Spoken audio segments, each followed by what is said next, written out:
Everyone, it's Grugan over here, and today I'm gonna talk about Genshin Impact. Now, what I'm gonna do today is that I'm gonna show each and every menu, and I'm just gonna give my quick thoughts on them, like what I think about it, and I will then in the end I will give an overall summary of the game. So let's start with the Paimon menu.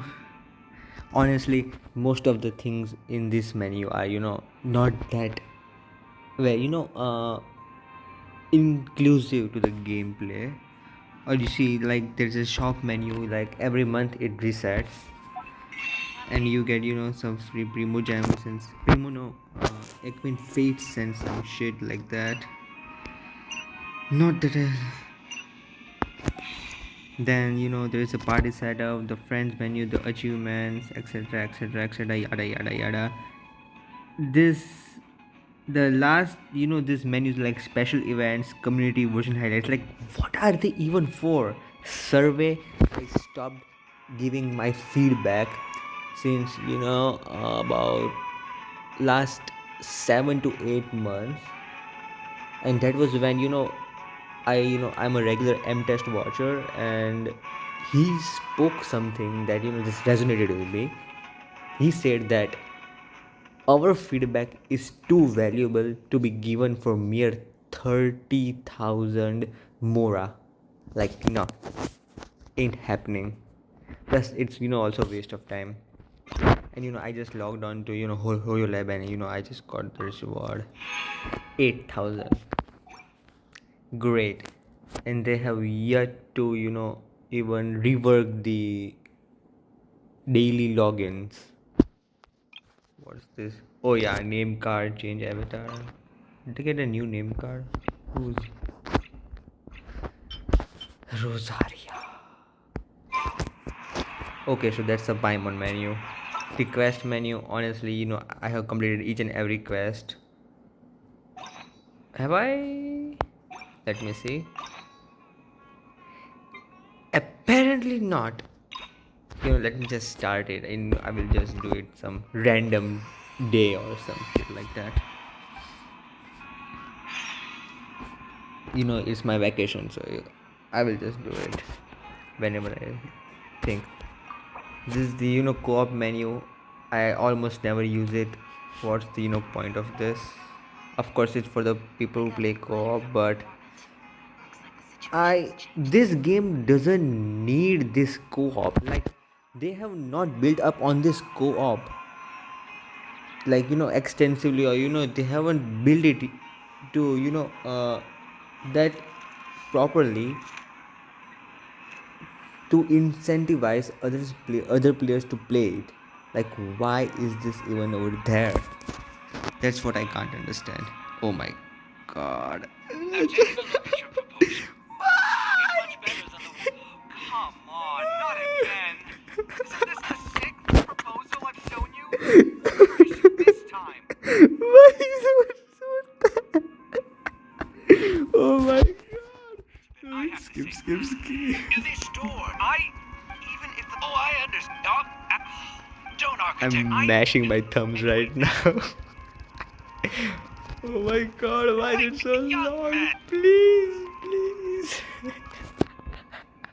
Why was it all that?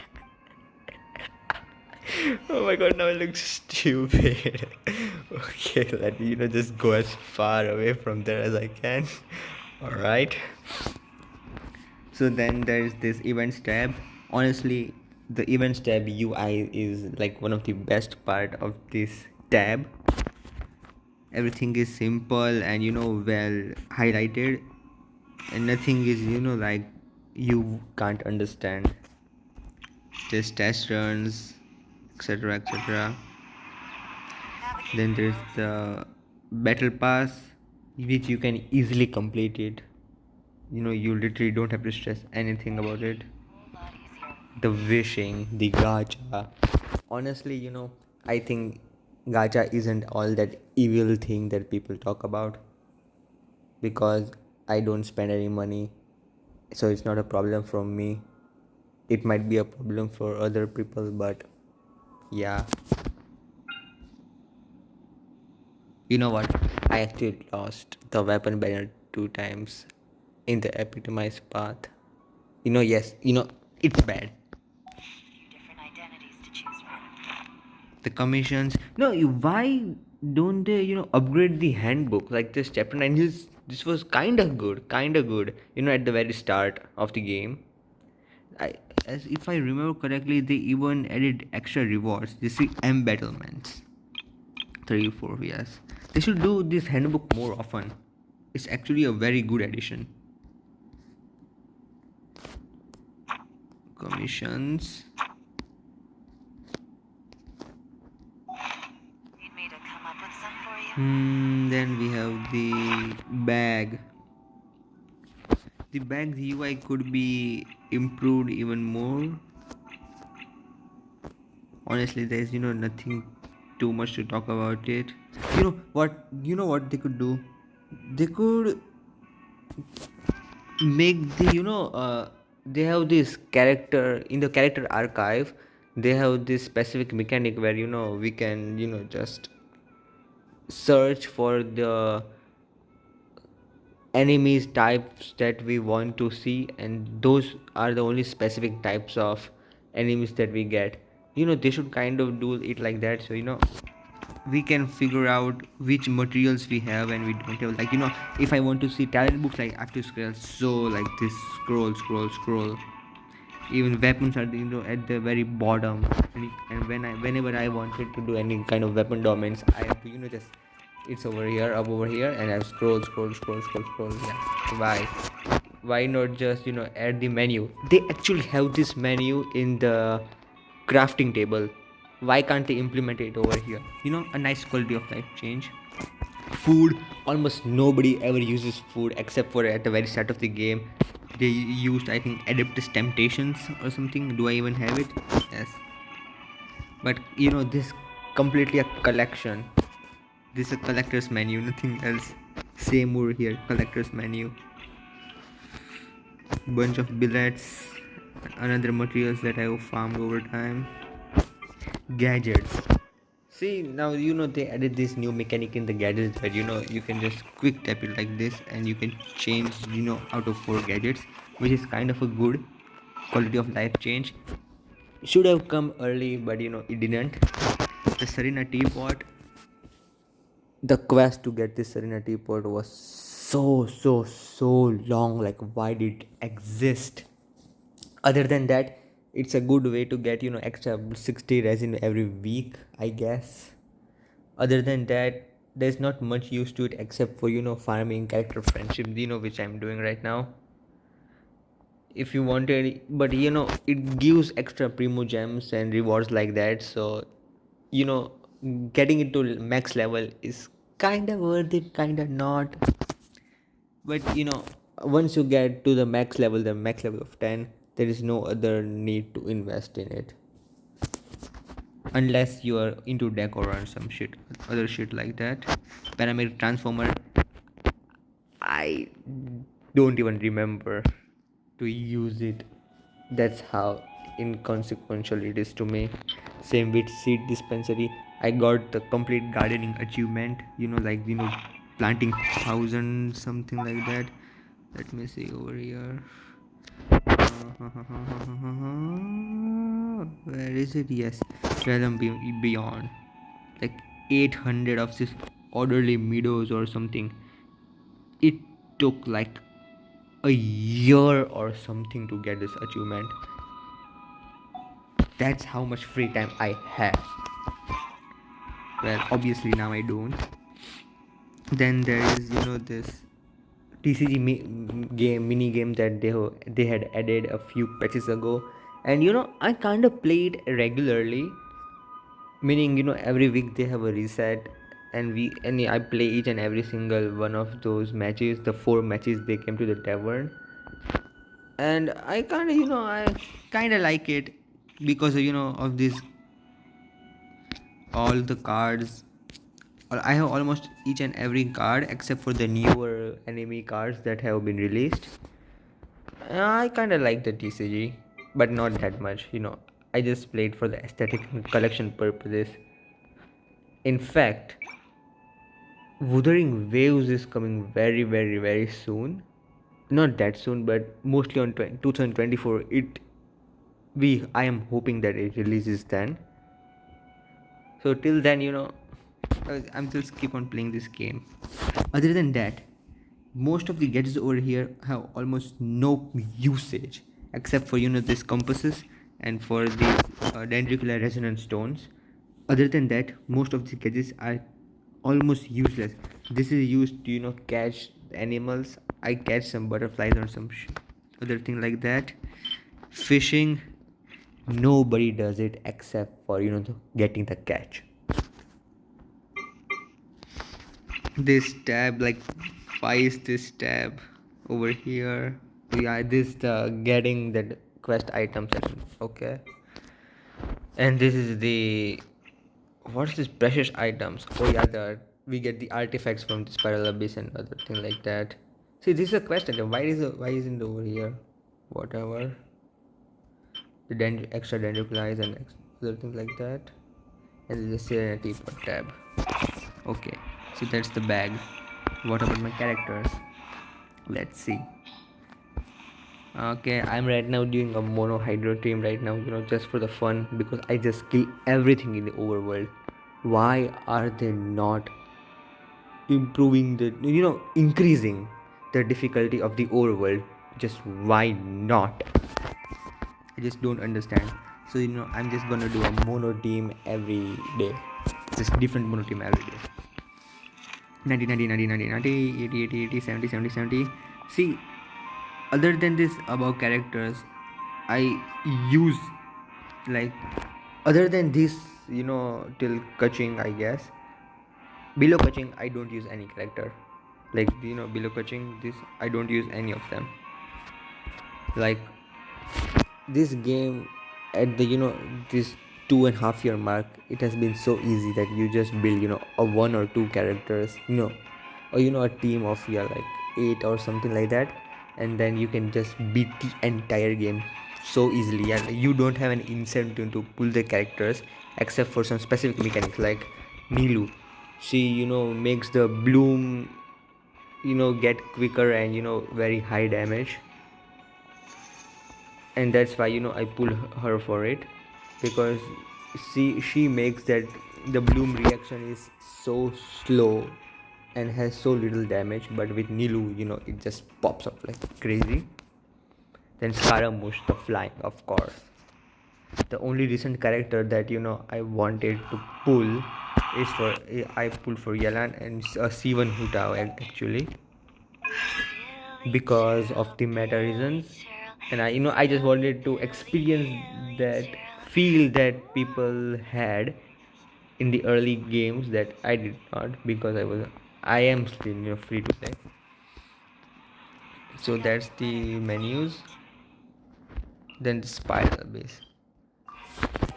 Now, I have been watching lot of content creators like Walrus, Soul, Tectone, and M-Test, even Envy, but I was stopped watching most of them because after 2.5 years, you finally get the gist of what's going in the game and what's good and what isn't good.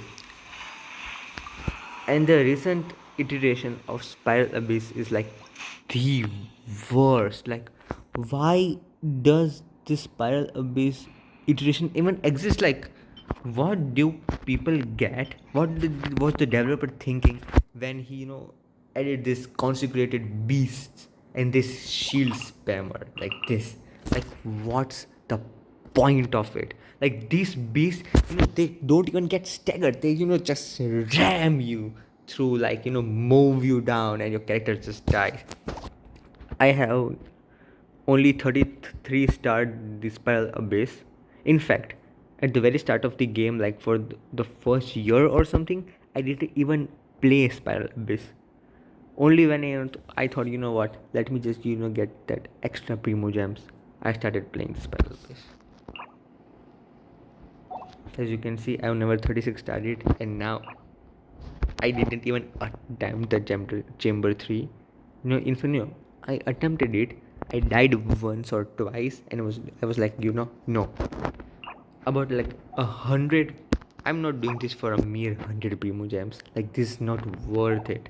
It was never worth it, and that's why I didn't play it for the first year. And now I have even more incentive to not play it. I'm still gonna do it because I'm gonna pull for the hydro icon, and in fact this is the first time I'm gonna do that. I'm gonna dump everything into her and see how many constellations do I get on her.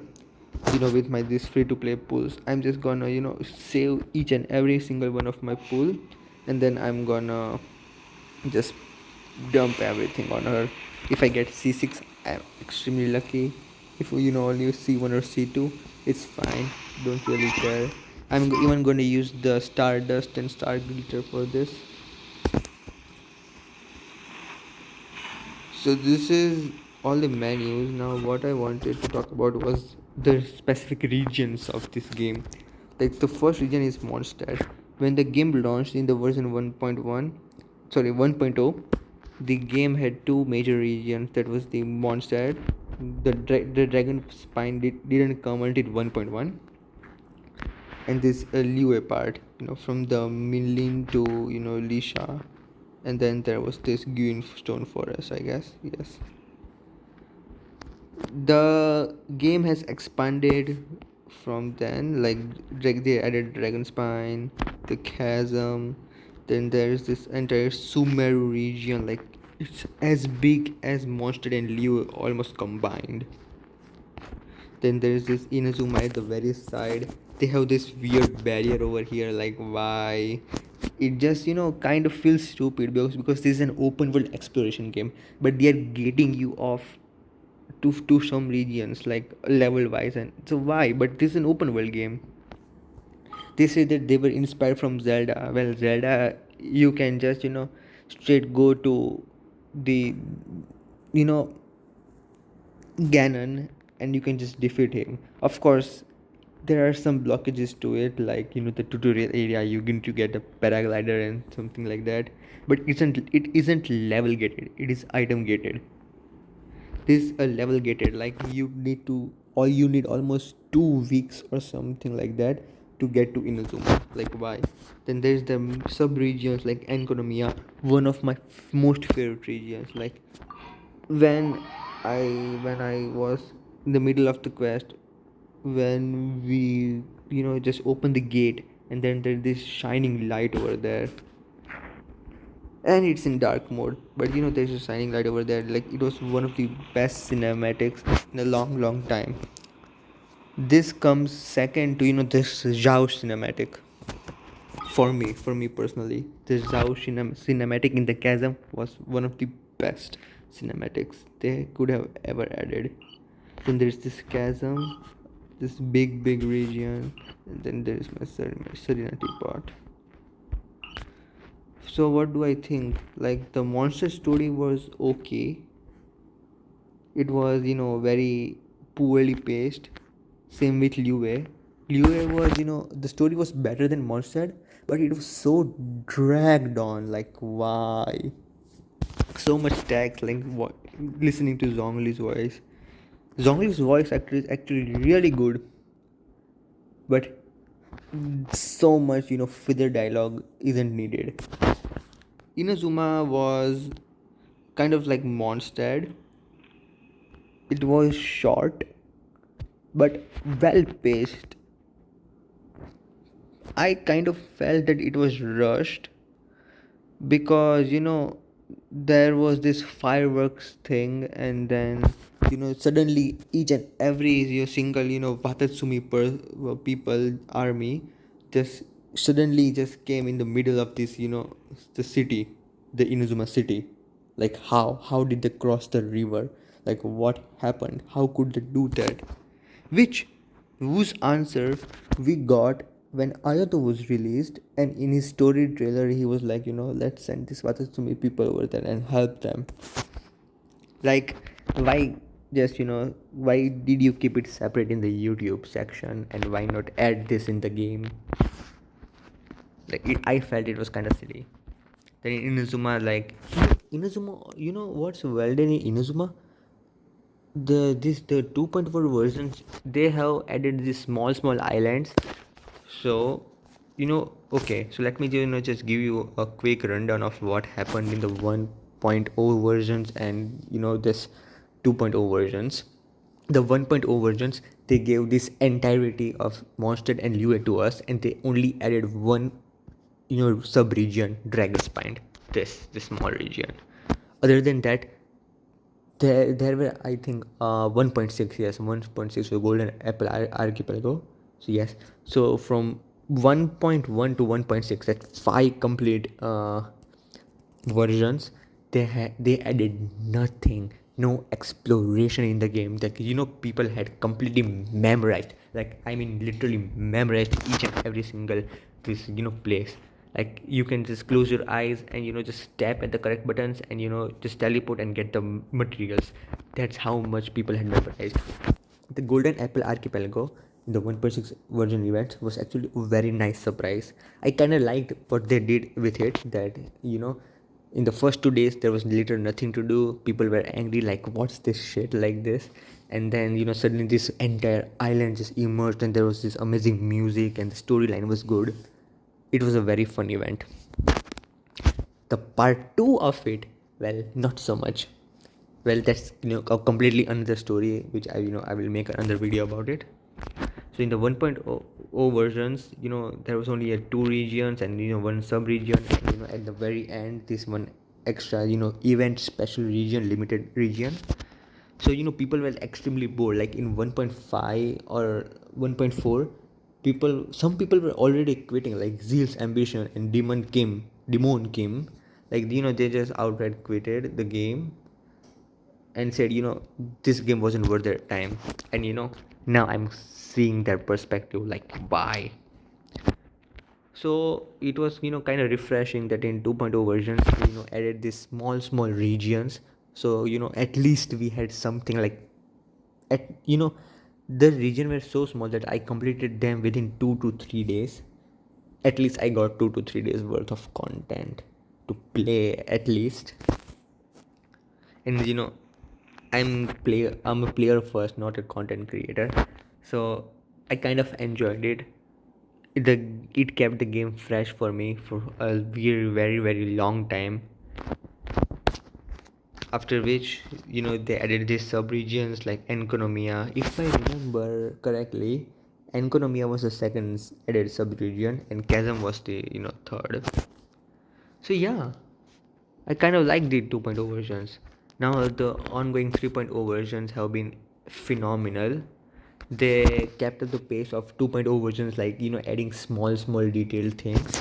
Like first they added this Sumeru region, and then this one part of desert, then the second part, and then this third part.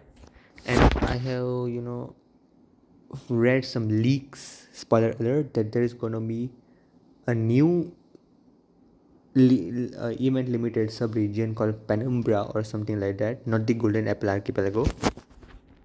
So I'm kind of excited about that what they are gonna do.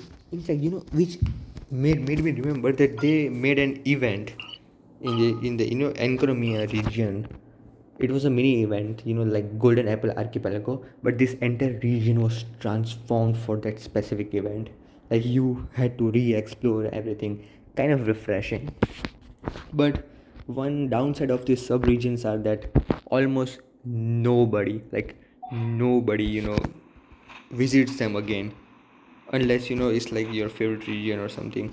In fact, one of the best soundtracks in this entire region is in Enconomia. In this entire game is in Enconomia. It's called the remix of Beats of Water Droplets. Everyone downloaded it on your phone. You just go at the center and just drop down and it will just play out.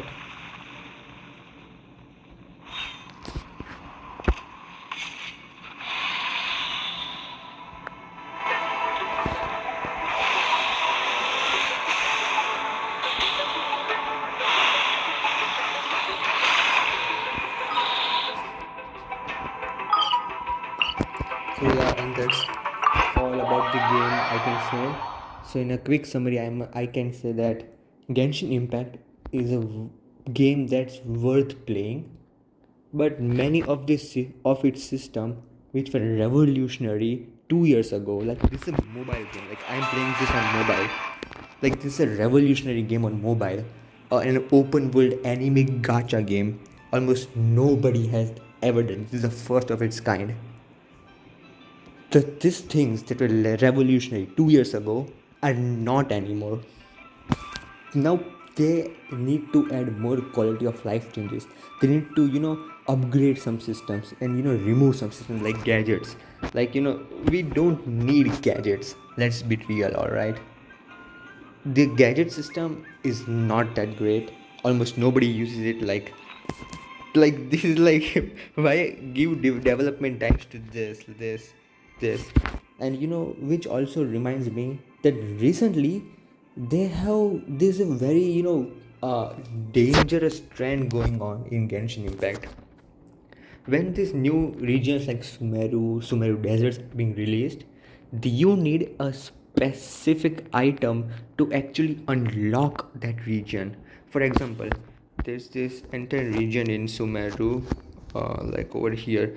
I'm upon woods over here, and then this Varanara and the old Varanara.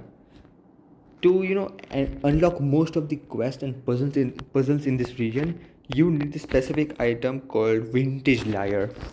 Like you literally can't access some underground places without this vintage lyre. Like why? Same with this genie bottle in the desert region, you need this genie.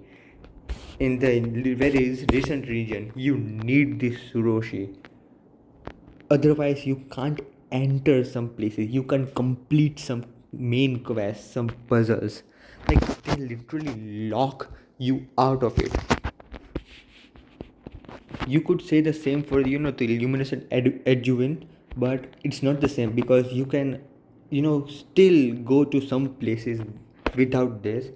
But when this trend started in Inazuma, when they added this momento lens and this peculiar pinion, when you had to complete specific puzzles to get the rewards and quests, you need to equip these items and use it specifically, and you can only get this item when you complete another specific quest. Like this was the start of this long you know stupid mechanic they've added, that until or unless you don't have this mechanic, you can't explore half of the region. Like why lock people out of the region? I get it that you need this to complete some puzzles, but this liar actually opens new areas and new gates to completely new underground places. Like why lock it behind another quest? This is an open world game, not a quest game. But many people will disagree with me and say this is a quest game. Yeah, because they have made it out to be one. Like when I started playing this game, I was playing it for the combat. Like look at this looks so sick. But now it is just dialogue. It was at the start, but now it's even more like the Aranara quest, 10 hours long quest. I was just skipping and mashing my thumb, like I did not want to read that. In fact, I had my school had started again, and then I did not have time, so I had to do work and homework and some shit like that. And that Aranara quest was the biggest thorn on my side, and you have to find like this all those stupid little Aranaras all across the world to to get to a specific room full of luxurious chest and exquisite chest. Like it was like finding Koroks in the Breath of the Wild. Like in the Breath of the Wild, you had an option that to find the 900 Koroks. It wasn't necessary. It was necessary to find the more than 100 Aranaras. Like it was such a pain. Overall, this is a good game as of 2023, and now after about half a year 2024 will start, that time goes really fast. And I'm really anticipating, expecting Wuthering Waves. And I hope that it's very good game. I have watched lots of its gameplay and I honestly like it. If you want more, combat focused and meta, not meta exactly, but hard game, Wuthering Waves is your go-to. But if you like, you want a built-up story, like a very good story, built-up characters, lots of character cast, like this, and then there's this. Genshin Impact is a good game for that. You will have a very rich lore, very rich characters, and yeah, that's it. I don't have much more to say about it. Most people have already emphasized what to think about this game. This was just my take, and I just wanted to get this off my chest. The recent Spiral Abyss, and the news about 1010 quitting the game. It kind of just shows you, keeps you into perspective. Like, people are now growing tired of the game. Like, the developers don't really care about the players. When you see the disasters like Dea coming in, like, why was that character even made like it was? He was a 5 star, even limited, even the permanent characters are not as bad as they are. Like, you see Diluc, like, he's still so good. His elemental burst is so cool, and he's still a very valuable character. Not so much as Dia. Like, if you invest specific amount into Diluc and then into Dea, like, Diluc will give you more instead of Dea. Like, and Dea is a character that came out in 2023, and Diluc came out when the game first started. Like, this shows you, just gives you a perspective. Like, this is a reverse power creep more than anything. Anyways, that's for all for the video.